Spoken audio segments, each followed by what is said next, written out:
está situado à mesma distância de duas cargas, uma positiva e outra negativa, de mesmo modo.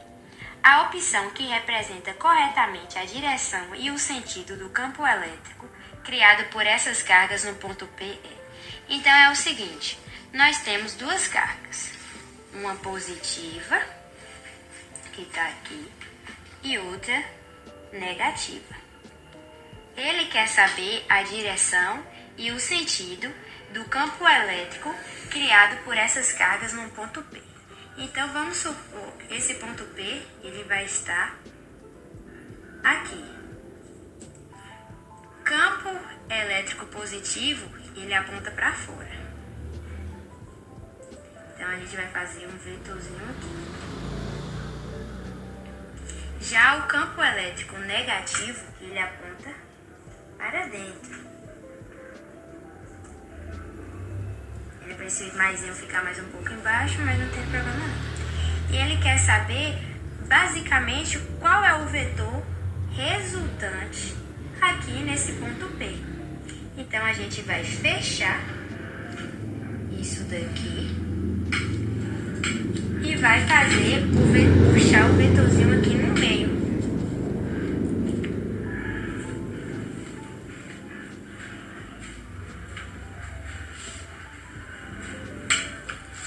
Aqui vai ser o meu campo elétrico positivo. Aqui vai ser o meu campo elétrico negativo. E aqui vai ser o meu campo elétrico resultante. Então, a opção que apresenta a direção e o sentido desse campo elétrico criado por essas duas cargas aqui no ponto P é essa alternativa D.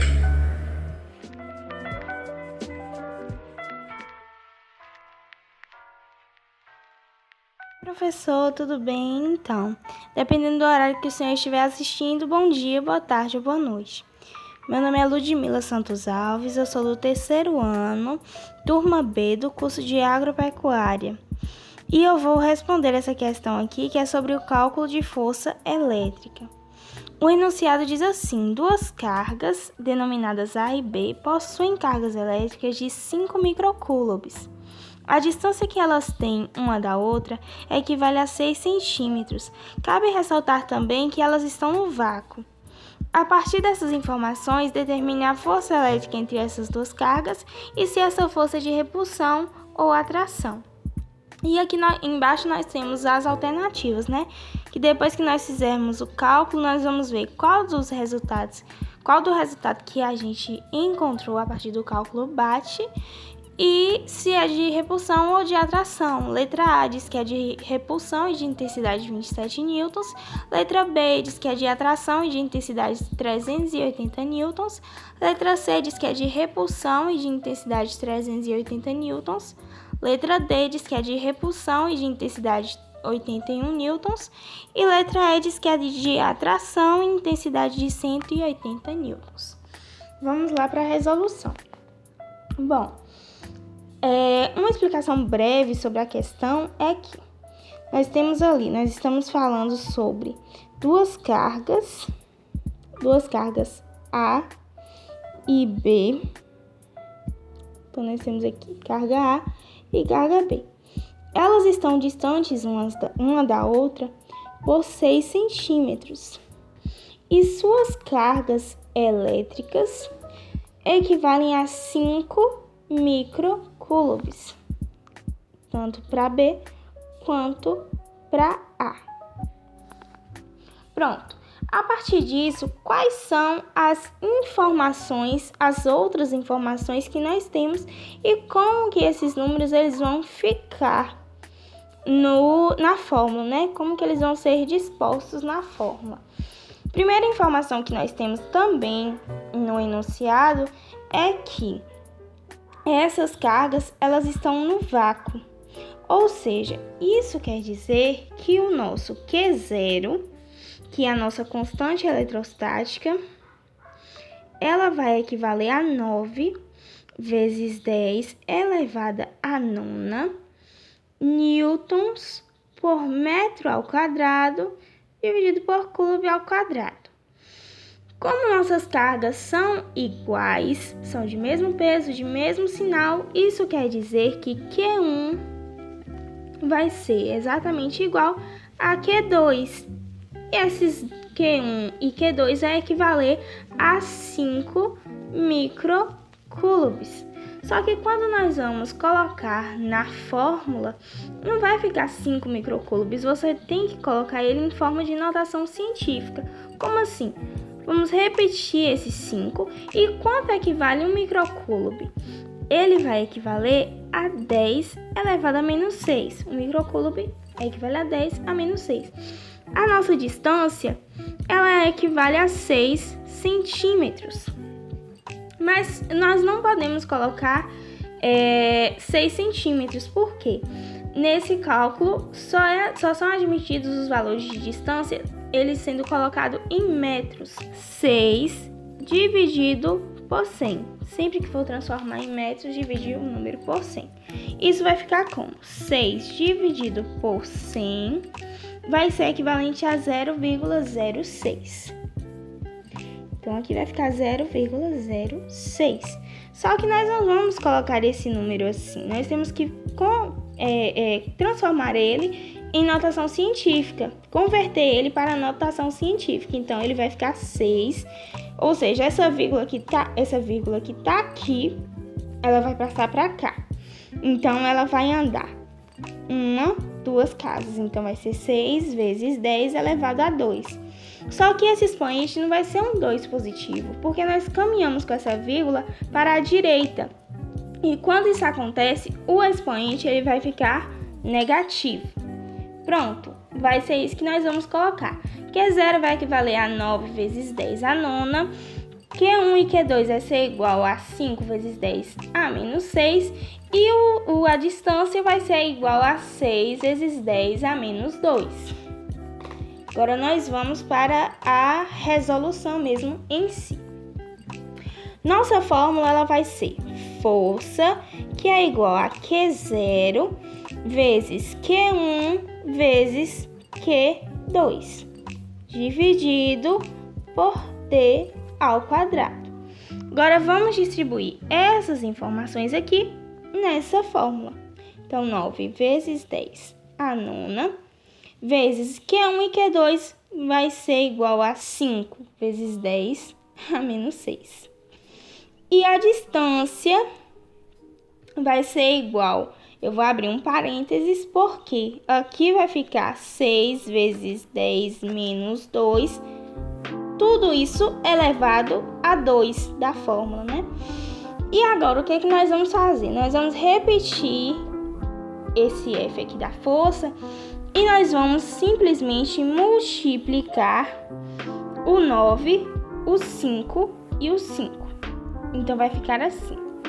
Vai ficar 9 vezes 5 vezes 5, que equivale a 225. Então, vamos lá. 225 vezes, nós vamos repetir essas bases 10, tá? E esses expoentes, o que é que nós vamos fazer com eles? Nós vamos somá-los, tá? Então, vai ficar 9 mais menos 6 mais menos 6. E a distância vai ser 6 vezes 10. Vamos logo resolver essa parte aqui. Como nós temos um expoente dentro do parênteses e outro expoente fora do parênteses, o que nós vamos fazer é multiplicá-los. Então, 2 vezes 2 igual a 4. E repete o menos. Então, vai ficar 6 vezes 10 a menos 4. Vamos novamente repetir o F aqui e ver o que vai se resultar desses expoentes, né? Qual vai ser o resultado final desses expoentes? Então, nós vamos pegá-los e vamos repetir aqui. 9 mais menos 6 mais menos 6. 9 menos 6, que mais com menos dá menos, mais com menos, menos 6. 9 menos 6 vai dar 3. 3 menos 6 menos 3. Então, o primeiro expoente aqui vai ser 225 vezes 10 elevado a menos 3, que foi esse expoente que nós encontramos aqui. E repetimos novamente a distância. 6 vezes 10 a menos 4. Força novamente. Vamos agora dividir o número que está aqui em cima no numerador pelo denominador. Então, nós vamos lá, né? 225 dividido por 6 vai ser igual a 37,5. Então, aqui, 37,5. Vezes, vamos repetir esse 10 aqui. Nesse caso, nós vamos subtrair os expoentes. Como é uma divisão, nós vamos subtrair esses expoentes, tá? Então, nós vamos pegar o menos 3 menos o menos 4. Então, aqui vai ficar menos 3 mais, porque menos com menos dá mais 4. Menos 3 mais 4 vai ficar igual a 1 positivo. Como ficou 1 e todo número elevado a 1 é igual a ele mesmo, você não precisa necessariamente colocar um 1 aqui, tá? Já fica subentendido que aquele número está elevado a 1. Aqui, como deu 37,5, nós podemos aproximar esse 37,5 para 38 vezes 10. E a nossa força agora é só multiplicar 38 vezes 10. Vamos lá. 38 vezes 10 vai ser igual a 380. Então, 380 newtons. Esse vai ser o nosso resultado final, tá bom? Então, nós já temos que a intensidade é 380. E qual dessas opções que fala que é 380? Só temos a opção B ou C. Então, é o mesmo número, né? 380. Mas, para saber se é de atração ou de repulsão, a gente pode voltar um pouquinho ao enunciado que diz que essas cargas são iguais, né? São cargas elétricas de 5 microcoulombs, ou seja, elas têm o mesmo sinal. E quando isso ocorre, delas terem o mesmo sinal, elas não vão se atrair, mas elas vão se repelir, ou seja, vai ocorrer uma repulsão. Nesse caso, a alternativa correta é a letra C, que diz que é de repulsão e de intensidade de 380 newtons. Então, a alternativa correta, letra C.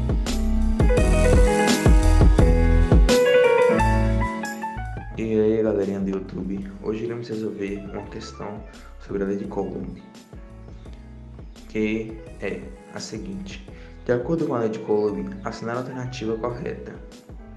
A força de interação entre duas cargas é proporcional à massa que elas possuem. A força elétrica entre duas cargas, independente da distância entre elas. A força de interação entre duas cargas elétricas é diretamente proporcional ao produto entre as cargas. A força eletrostática é diretamente proporcional à distância entre as cargas. A constante eletrostática K é a mesma para qualquer meio material. De acordo com a lei de Coulomb, a força de interação eletrostática entre duas cargas é diretamente proporcional ao produto entre as cargas e inversamente proporcional à distância entre elas. Assim, a alternativa evidenciada como correta será a letra C. Olá, eu me chamo Eli Videomic e eu estarei respondendo a nossa quarta questão. E ela diz assim: uma lâmpada LED de outro emissor de luz que funciona com 12 volts e corrente contínua de 0,45 amperes produz a mesma quantidade de luz que uma lâmpada incandescente de 60 watts de potência. E aí ele pergunta: qual é o valor da redução da potência consumida ao se substituir a lâmpada incandescente pela de LED? Então, para a gente resolver essa questão, a gente tem que primeiramente descobrir a potência da lâmpada de LED. E aí basta a gente trabalhar com os valores que o enunciado já nos dá. Então a gente tem aqui a tensão, que é 12 volts, e a corrente contínua, que é 0,45 amperes. A gente joga isso na fórmula, tá? Então vou estar escrevendo a fórmula. Vou botar PL para representar a potência da lâmpada de LED, é igual a tensão que multiplica a corrente contínua. Substituindo isso, a gente vai ter 12 que multiplica 0,45. Realizando essa continha, a gente vai achar o valor da nossa potência, que será 5,4 watts. Ok? Então, voltando aqui, agora ele quer saber o valor da redução da potência consumida quando a gente substituir essa lâmpada incandescente com a potência de 60 watts pela nossa lâmpada de LED, que tem a potência de 5,4 watts. Então, como ele já nos deu a potência, a gente não vai precisar calcular. Agora a gente basta substituir aqui na fórmula.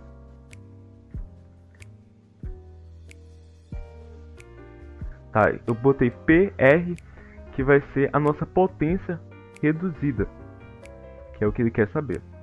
Isso vai ser igual ao quê? A potência da lâmpada incandescente menos a potência da lâmpada de LED, porque ele quer saber qual vai ser a redução ao trocar essas lâmpadas. A gente substitui os valores. Então, 60 watts, que é a potência da lâmpada incandescente, menos a potência da lâmpada de LED, que a gente calculou, e deu 5,4 watts. A gente faz essa continha e acha o valor de 54,6 watts. Então a gente vai ter uma redução de 54,6 watts. Isso equivale à opção A.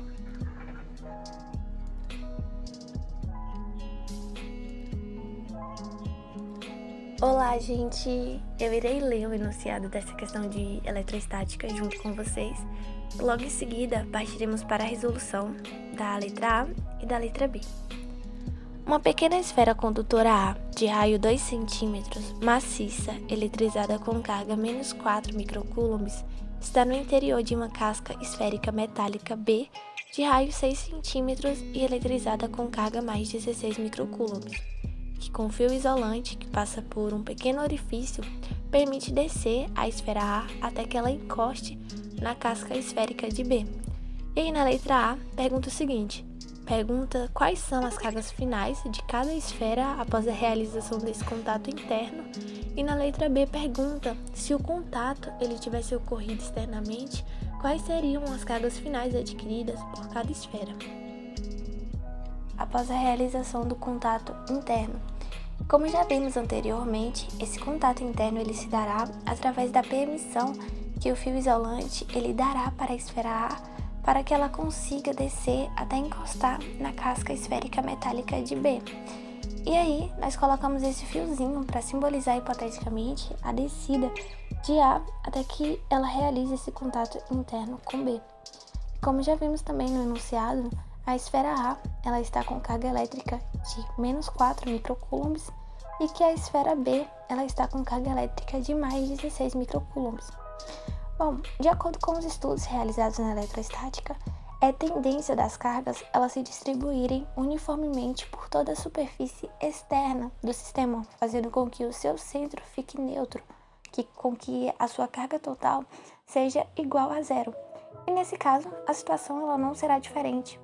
As cargas que estavam contidas na esfera A, elas irão se distribuir por toda a superfície externa do nosso sistema, que coincide com a esfera B, fazendo com que o centro de A fique neutro e com que sua carga total seja igual a zero. E aí, iremos fazer uma continha para poder saber qual é a carga total da esfera B já que ele ganhou menos 4 microcoulombs.